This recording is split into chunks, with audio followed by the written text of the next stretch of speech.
"We don't allow homeless people in this park, ma'am. You need to move along before I call the police." The security guard's words slice through the morning air as 52-year-old Margaret Sheen sits quietly on the bench, her worn backpack beside her. Other park visitors slow their morning jogs to stare. What they don't see is the small Navy cross, pendant hidden beneath her faded jacket. What happens next will leave you speechless. If stories like this touch your heart, hit that subscribe button.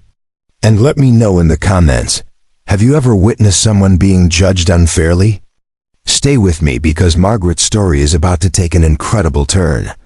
Margaret had been sitting on that same bench for 20 minutes, watching the sunrise paint the sky in soft colors. The memorial park was supposed to be open to everyone. But apparently that didn't include people who looked like her. Her clothes were clean but worn, her hair tied back in a simple ponytail. To most people passing by, she looked like just another person down on their luck. The security guard, a man in his 30s with a shiny badge and an attitude to match, stood over her with his arms crossed. His name tag read Officer Bradley. Behind him, more people were gathering. A mother pulled her children closer as they walked past. An elderly man shook his head in disapproval. A group of college students whispered among themselves, some taking out their phones. "I told you to move," the guard said louder this time. His voice carried across the park, drawing even more attention. "This is a family park, not a campground for vagrants." Margaret looked up at him calmly. "I'm not camping here, officer. I'm just sitting and enjoying the morning. The park opens at sunrise, and I haven't broken any rules." Officer Bradley stepped closer, his chest puffed out. "Look at you," he said, pointing at her backpack and worn jacket. "You're obviously homeless. We've had complaints about people like you making families uncomfortable. I'm giving you one last chance to leave before I make this official." A small crowd had formed now. About 15 people stood in a loose circle, some pretending to stretch or tie their shoes, others openly staring. Margaret could hear their whispered comments. "She probably sleeps here every night," said a woman in expensive jogging clothes. "Why doesn't someone do something about these people?" Muttered a man walking his dog. "It's getting dangerous to bring kids here anymore," added another voice. Margaret felt the familiar weight of judgment pressing down on her, but she stayed calm. She had faced much worse than this. "I'm not causing any trouble," she said to the guard. "I have every right to be here, just like anyone else." Officer Bradley laughed, but it wasn't a kind sound. "Rights? Lady, you lost your rights when you chose to live on the streets. This park is for decent, contributing members of society, not for people who gave up on life."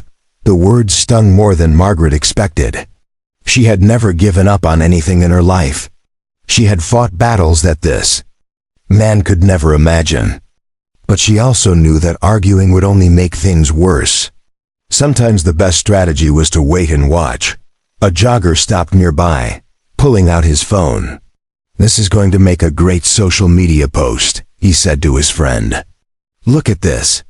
Homeless lady causing trouble." Margaret's hands tightened slightly, but she remained seated. The morning sun was getting warmer, and she could smell the fresh grass and blooming flowers. It reminded her of other mornings, in other places, when the beauty of dawn was often interrupted by much more serious conflicts. Officer Bradley was getting impatient. He pulled out his radio and spoke loudly enough for everyone to hear. "This is Bradley at Memorial Park. I need backup for a homeless individual refusing to leave the premises. Possible trespassing situation." The crowd murmured with approval. Finally, someone was taking action. Margaret watched as a mother hurried her children past, covering their eyes as if Margaret was something dangerous they shouldn't see. "You know what your problem is," Officer Bradley continued, clearly enjoying his audience. "People like you think the world owes you something. You probably never worked a real day in your life, never contributed anything meaningful to society. And now you want to sit in our park like you belong here." Margaret's jaw tightened, but she kept her voice steady. You don't know anything about my life or what I've contributed. Oh, really? The guard laughed again, turning to address the crowd. What could someone like this have possibly contributed? What job could she have held? What has she ever done for this country or this community? The crowd was getting bolder now. Someone shouted from the back, "Just call the police already." Another voice added, "These people are ruining our neighborhood." A teenage boy with his phone out was recording everything. "This is definitely going viral," he told his friends. Homeless lady gets owned by security guard. Margaret looked around at all the faces staring at her. Some showed disgust, others mere curiosity, as if she was some kind of exhibit at a zoo. A few people looked uncomfortable with the situation, but nobody spoke up for her.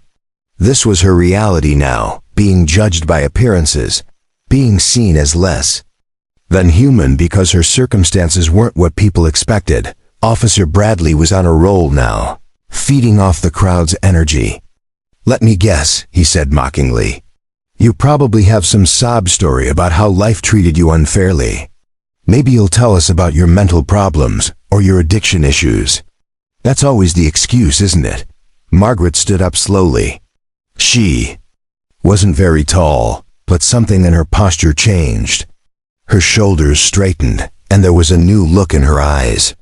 "I don't have any excuses," she said quietly. "I don't need any excuses." The guard misinterpreted her movement as aggression. "Now you're getting aggressive. That's it, lady. You just made this a whole lot worse for yourself." He reached for his handcuffs, but before he could grab them, the sound of boots on pavement made everyone turn.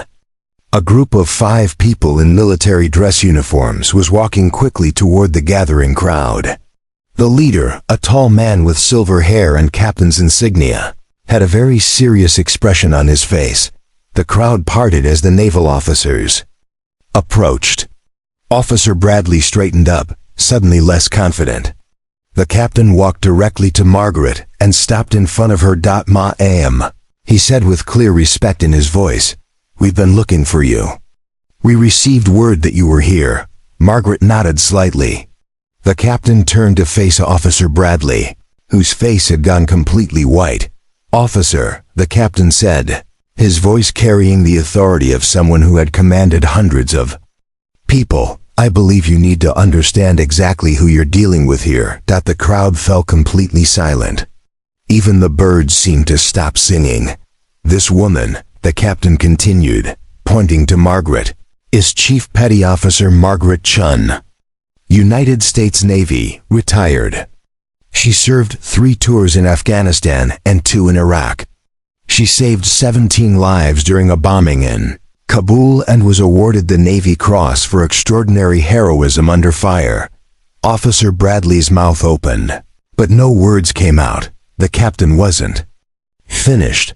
Chief Chun also received 2 Purple Hearts, a Bronze Star, and a Combat Action Ribbon. She spent 14 months in military hospitals recovering from injuries sustained, while protecting people like you and everyone else in this park. Margaret remained standing quietly, but there was something different about her now. The crowd could see it too. She wasn't just a woman in worn clothes anymore. She was someone who had faced real danger, someone who had made real sacrifices. One of the other naval officers stepped forward with a folded flag. "Chief Chun," he said, "we wanted to present this to you personally. It flew over the USS Constitution yesterday in your honor." The crowd was completely silent now. Several people were staring at their shoes, looking ashamed. The jogger who had wanted to post on social media quietly put his phone away. Officer Bradley finally found his voice, but it came out as barely a whisper. I didn't know. I'm sorry, my single quotes him. Margaret looked at him for a long moment. She could have said many things. She could have made him feel worse than he already did. Instead, she simply nodded. "Most people don't know," she said. "That's not always a bad thing." The captain turned to address the crowd that had gathered. "Chief Chun wasn't just taking up space in your park this morning. She was visiting the memorial wall where her former teammates' names are engraved. Names of people who didn't make it home. An older woman in the crowd stepped forward with tears in her eyes. "I'm so sorry," she said to Margaret. "We all are." Margaret accepted the folded flag from the naval officer and held it carefully. She looked around at all the faces that had been judging her just minutes before. Some people were crying now. Others looked angry at themselves for their assumptions. The teenage boy who had been recording put his phone completely away and approached Margaret. "Ma'am," he said, his voice shaking, "I want to delete that video. I'm really sorry." Margaret smiled at him. It was the first time she had smiled all morning. "That's okay, son. Sometimes we learn important lessons from our mistakes." Officer Bradley stood there looking like he wanted to disappear into the ground. "Chief Chun," he said, "is there anything I can do? Any way to make this right?" Margaret considered this for a moment. "You could start by not judging people based on how they look. You could remember that everyone has a story, and some of the most important stories belong to people who don't look like what you expect." The captain placed a hand on Margaret's shoulder. "Chief, would you like us to escort you to the memorial wall?" Margaret nodded and picked up her backpack. As she walked away with the naval officers, the crowd slowly dispersed. But many people stayed behind, talking quietly among themselves about what they had just witnessed. Officer Bradley sat down on the bench where Margaret had been sitting. He stared at his hands for a long time, thinking about what had just happened. Later that day, he would write a letter of apology. He would also request training on how to better serve all members of the community.